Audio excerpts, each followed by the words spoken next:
Hello everyone. तो ये हमारी जो क्लास रहेंगी अब ये प्रेजेंट कॉन्टिन्यूअस टेंस शुरू हो चुका है। अब यहाँ से जो क्लासें मिलेंगी कॉन्टिन्यूअस चालू होगा, यानी कि पूरा कॉन्टिन्यूअस करा दिया जाएगा। तो आज जो हम कराने वाले हैं तो ये है प्रेजेंट कॉन्टिन्यूअस। दूसरा नंबर है, या किसी भी तरह से आप डाल सकते हैं, प्रेजेंट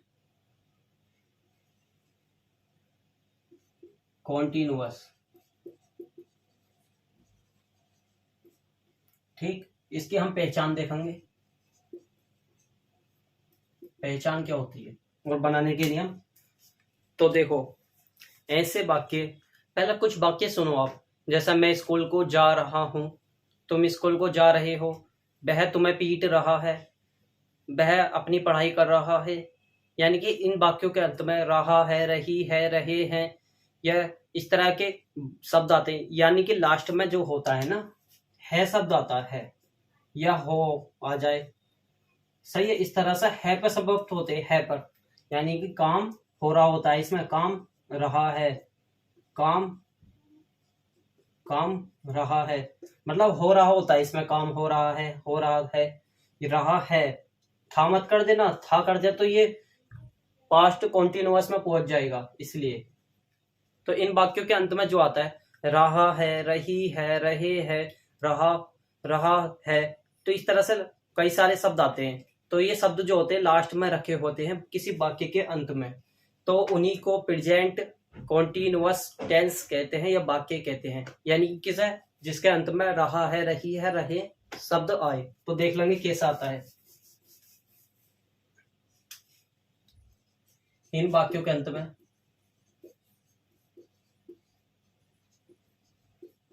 इन वाक्यों के अंत में रहा है, रही है, या रहे हैं,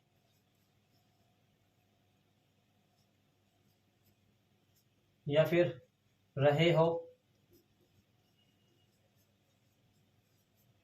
आदि शब्द आते हैं। लेकिन एक चीज और देखिए, दूसरा नंबर इसी में, इन वाक्यों में काम तो हो रहा है, इन वाक्यों में काम तो हो रहा है,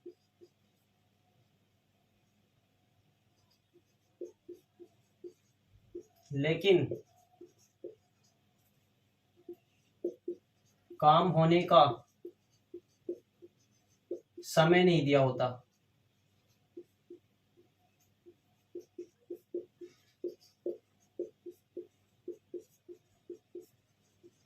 ठीक, तो इन वाक्यों में काम होने का समय नहीं दिया होता है। तो ये वाक्य देख लेते हैं कितने प्रकार के होते हैं। ये वाक्य भी 3 प्रकार के होते हैं, लेकिन हम यहाँ पर 2 ही वाक्य पढ़ेंगे। नंबर 1 है अफर्मेटिव,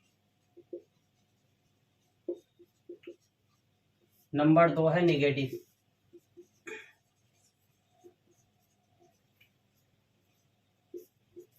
अफर्मेटिव और निगेटिव। तो देखिए, किसी भी वाक्य को बनाते समय 2 चीज मिलेंगी आपको, सब्जेक्ट सब्जेक्ट, यानी कि एक तो सिंगुलर सब्जेक्ट, एक होता है प्लूरल। तो इसी में भी सेम ऐसी है, देखो डायरेक्ट दिखा रहा हूं मैं, सब्जेक्ट सब्जेक्ट सब्जेक्ट। अब आप कहेंगे इसमें तो 3 सब्जेक्ट लिख दिया आपने, तो देखिए, अब देखो, आई, एक तो होता आई, और एक होता है सिंगुलर, एक होता है प्लूरल। ये 3 सब्जेक्ट मैंने लिखे हैं। तो देखो, आई जब आ जाए, हेल्पिंग वर्ब जब लेते हैं, आई जब आ जाए सब्जेक्ट में, प्रेजेंट कॉन्टिन्यूअस वाक्यों में आई सब्जेक्ट हो, तो आई के हिसाब से जो लेते हैं ना हम हेल्पिंग वर्ब, एम लेते हैं, एम। और सब्जेक्ट जब सिंगुलर हो जाए, एक वचन हो जाए, तो हेल्पिंग वर्ब इसके लिए इज लेते हैं, इज। और जब सब्जेक्ट प्लूरल हो जाए, बहुवचन हो जाए, तो हेल्पिंग वर्ब जो लेते हैं इसके लिए आर लेते हैं, आर। तो इसमें कोई परेशानी है आपको? बिल्कुल भी नहीं होनी चाहिए, क्योंकि आई के हिसाब से एम आता है, सिंगुलर के हिसाब से इज आता है, प्लूरल के हिसाब से आर आता है। ठीक, तो एक चीज और आती है, लेकिन साथ में सबके साथ मेन वर्ब की फर्स्ट फॉर्म में आईएनजी आती है, यानी कि मेन वर्ब की आईएनजी आती है, मेन वर्ब की फर्स्ट फॉर्म में आईएनजी, मेन वर्ब की फर्स्ट फॉर्म में आईएनजी आती है, या ऐसा कह सकते हैं मेन वर्ब की आईएनजी फॉर्म आती है। ठीक, तो ये इस तरह से एक ये मटेरियल है, ये इस तरह से वाक्य की पहचान होती है, यानी कि जब सब्जेक्ट आई होता है तो एम लेना, सब्जेक्ट सिंगुलर हो तो इज लेना, प्लूरल हो तो आर लेना। तो इसका पूरा फॉर्मूला कैसे बनेगा? पहला सब्जेक्ट आता है, इसमें सब्जेक्ट लगाने के बाद इसके बाद हेल्पिंग वर्ब लगाएंगे आप। हेल्पिंग वर्ब कौन सी लगेगी मैंने बता दिया, देखो सब्जेक्ट कैसे कैसे होंगे तो क्या क्या आएगा, तो इज लगा दो या एम लगा दो या आर लगा दो, इन तीनों में से एक आ जाएगी सब्जेक्ट के अनुसार। ठीक, इसके बाद में मेन वर्ब की आईएनजी फॉर्म आती है दो को,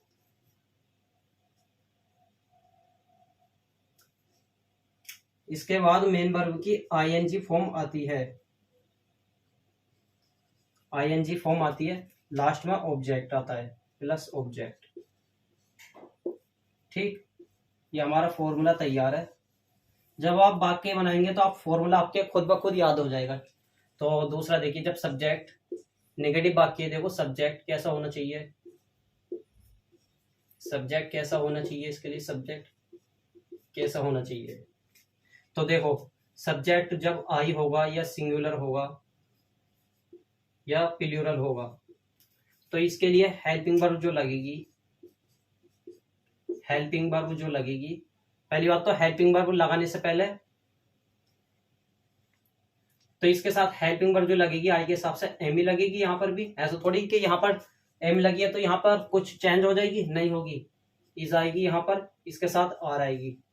ठीक, लगा दी।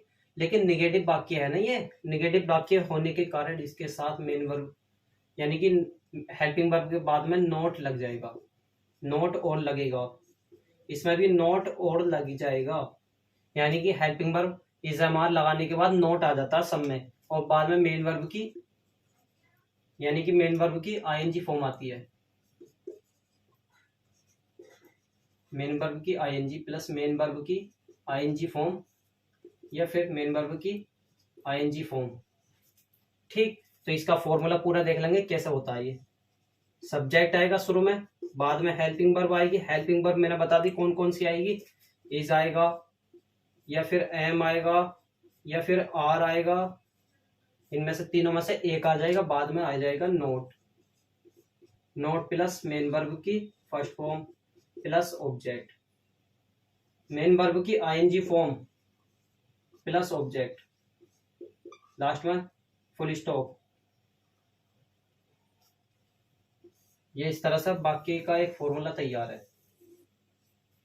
तो आप पहले इसे नोट कर लेंगे, इसके बाकी कैसे बनते हैं मैं अभी बता रहा हूँ, एग्जाम्पल कुछ देकर आपको पहले नोट कर लेंगे आप सही से, ध्यान से इसे। तो जैसे मैं पीछे को हटता हूँ, आप वीडियो को रोककर उतार लिया करें।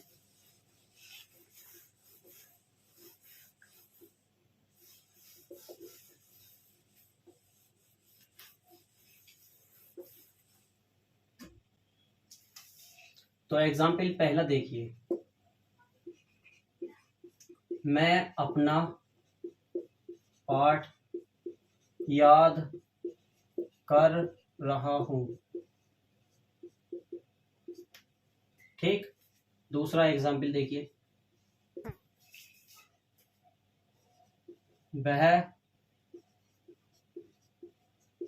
अपना पाठ याद नहीं कर रही है, पूर्ण विराम। तीसरा वाक्य देखिए, वे अपना पाठ याद कर रहे हैं, पूर्ण विराम। तो ये वाक्य है, तीन वाक्य। तो पहले तीन वाक्य समझ लेंगे, इसके आगे मैं बहुत सारी प्रैक्टिस लाऊंगा। तो देखिए मैं अपना पाठ याद कर रहा हूं, देखो याद कर रहा हूं, वह अपना पाठ याद कर रहा, ये कर रही है, वे अपना पाठ याद कर रहे हैं। तो इसमें बाकी में रहा है, रही है, रहे हैं मिला है आपको, तो ये प्रेजेंट कॉन्टिन्यूअस का वाक्य है। ठीक, प्रेजेंट कॉन्टिन्यूअस का ये वाक्य की पहचान कर ली आपने टाइप की। तो बाद में आती है सब्जेक्ट की, मेन वर्ब की, ऑब्जेक्ट की पहचान करना। तो देखिए सब्जेक्ट की कैसे पहचान करते हैं। तो अपना पाठ याद कौन कर रहा है, आप कहेंगे वह, तो ये सब्जेक्ट है यही। मैं अपना पाठ या वह अपना पाठ, देखो मैं से भी कर सकते हो, वह भी कर सकते हो, वह से भी। तो मैं अपना पाठ क्या करता हूं, याद करता हूं। याद करना पूरा वर्ब है ये पूरा वर्ब है यहाँ पर। याद कर रहा हूं ये पूरा वर्ब है यहाँ पर। ठीक, और मैं याद कर रहा हूं, क्या याद कर रहा हूं मैं, अपना पाठ ऑब्जेक्ट है यहाँ पर ये। ठीक, तो इसी तरह से इसमें देखिए वह अपना पाठ याद नहीं कर रही है, तो याद कर रही है वर्ब है पूरा, वह सब्जेक्ट है, अपना पाठ ऑब्जेक्ट है। तो देखो ये बे सब्जेक्ट है, याद कर रहे वर्ब है, अपना पाठ ऑब्जेक्ट है, और ये नहीं शब्द है नोट यानी कि। तो देखिए बनेंगे कैसे ये वाक्य। तो इतनी पहचान कर लिए, हर वाक्य के अंदर सब्जेक्ट सबसे पहले ही रख रहे हैं हम। तो देखो अफर्मेटिव है तो सब्जेक्ट पहले आएगा, तो सब्जेक्ट क्या है इसमें, आई लगा दिया हमने। ठीक, आई मिस मैं। अब देखो यहाँ पे हूं भी शब्द दिख रहा है, तो इसके लिए एम लगा दो, या आई के हिसाब से एम लगाओ।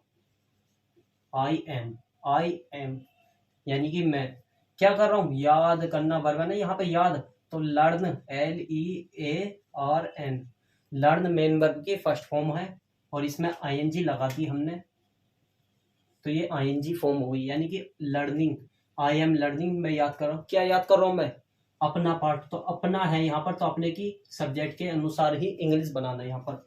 आई के हिसाब से अपने की माई पार्ट की लेसन, फुल स्टॉप।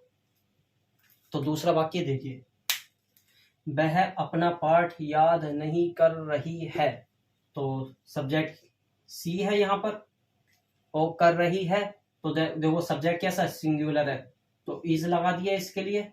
और याद करना वर्ब है, तो लर्निंग लगाऊंगा यहाँ पर, लर्निंग।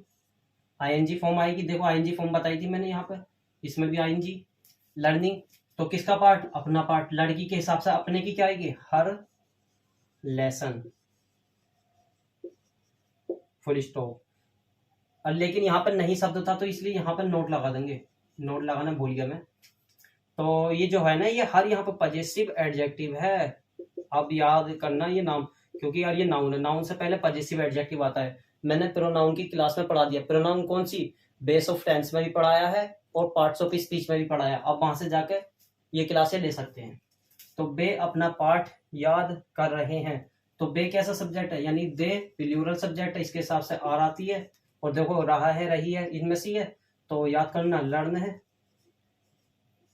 लेकिन ING लग जाएगी इसमें। लर्निंग याद करा, क्या याद कर रहा। अब देखो अपना है यहाँ पर, अब अपने के हिसाब से प्लूरल है सब्जेक्ट, तो देयर, प्लूरल के लिए देयर लगाते, their possessive adjective, their lesson, last में फुल स्टॉप। तो ये हमारी क्लास यहीं पर पूरी हो जाती है, और इसकी एक क्लास हो रही है इंट्रोगेटिव पे कराने के बाद मैं लाऊंगा 3 प्रैक्टिस। आपको 3 प्रैक्टिस जब कराऊंगा, तो आपके सब दिमाग में सारे वाक्य आ जाएंगे खुद ब खुद, और इसके जो फॉर्मूले हैं अभी जो मैंने लिखवाए वो खुद ब खुद आपके दिमाग में अप्लाई हो जाएंगे। आप लेकिन प्रैक्टिस करेंगे तब होंगे, ऐसे नहीं होंगे कभी आप ये सोचे। तो फिर मिलते हैं अगली वीडियो में। तो चैनल को सब्सक्राइब करें, वीडियो को लाइक करें, शेयर करें, दूसरों तक पहुंचाएं। मिलेंगे अगली वीडियो में।